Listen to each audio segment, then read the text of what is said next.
was always at night, like a werewolf, that I would take the thing out for an honest run down the coast.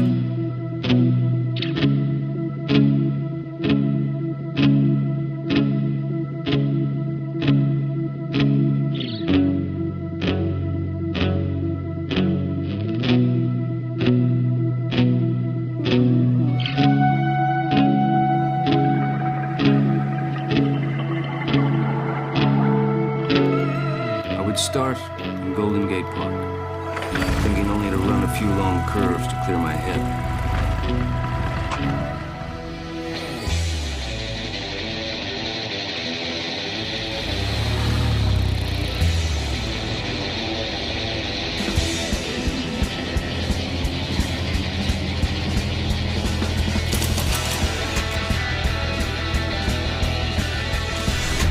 The momentary freedom of the park was like the one unlucky drink that shoves a wavering alcoholic off the wagon. But in a matter of minutes, I'd be out at the beach with the sound of the engine in my ears, surf booming up on the seawall, and a fine empty road stretching all the way down to Santa Cruz. There was no helmet on those nights, no speed limit, and no cooling it down around the curves.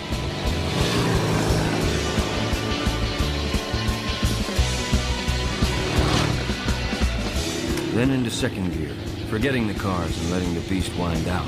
35, 45. Then into third, not worried about green or red signals, but only some other werewolf loony. Now there's no sound except the wind.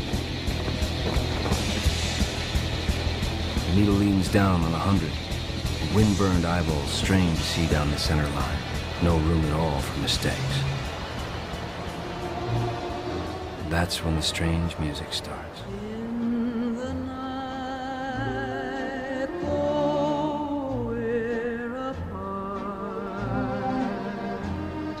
The edge. There is no honest way to explain it, because the only people who really know where it is are the ones who have gone over. The others, the living, are those who pushed their control as far as they felt they could handle it, and then pulled back or slowed down. But the edge is still out there.